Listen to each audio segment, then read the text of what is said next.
Hey friends, it's your friend Lee from Lee Likes Bikes. Hello to you. As some of you know, I'm coming back from 2 very, very successful shoulder replacements. I'm very happy. Yeah. And a lot of people are asking me about shoulder exercises. People who have had the injuries and who have had the surgeries, and also people who kind of feel like they're on their way to injury, right?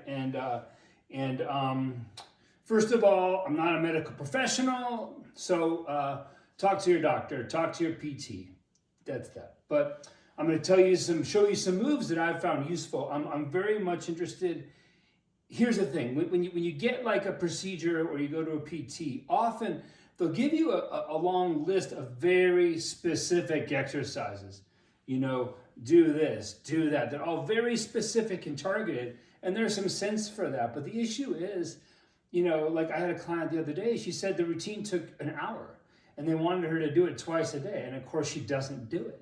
So she's losing function. And it's pretty common. I see this on my clients where people will show up and they look great. Like they're in the gym, they're doing the big movements and they look awesome.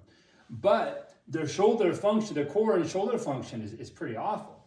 And specifically, like we want to be able to ride and basically exist with our shoulders retracted, which looks like this. Most of us, you know, drive like this, work like this, and ride like this. And when you take your shoulder blades off your back, you're less strong and a lot less safe in the shoulders. Trust me, I know about these things. And there are some retracting muscles, like between your shoulder blades that bring them together, and some muscles below your shoulder blades that bring them down. And right on this corner of the shoulder blade, I don't know if you can see back there, it's like your lower traps in that area. There's a set of muscles that retracts and hold your shoulder blades together and down. And I find that many of my students who look amazing, if I put my finger there on that part of their shoulder blade, there's a hole.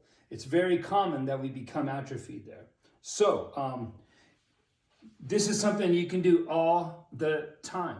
Like anytime you're just hanging around and you notice yourself slumping, anti-slump. And I find it useful to go, okay, bring your shoulders together. That's the muscles between your shoulder blades. And then draw them down. And if you can, give a little external rotation. Boom.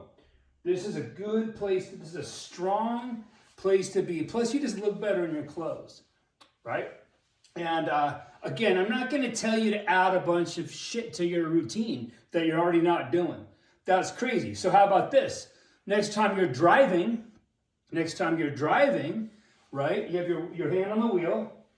You can try all kinds of things, but a very simple way to do this is to take your hand and try to rotate it outward. And then from here, shoulder blades together and down. And you can just try to maintain that kind of like engagement for a few seconds, from traffic light to traffic light. Like I do a lot of long drives for work. If I'm on like I-80 going through, let's say, Wyoming, I'll just alternate mile markers. But spend as much time as y'all can in this spot here, okay? It's kind of the antidote for this. Most of us live here, again, this is just part of being a modern human, and a lot of us lose use of those retracting muscles. I know I did. So as much as you can, be here. And you kind of feel and look more badass anyway. So that's your shoulder retraction. Stay tuned for more.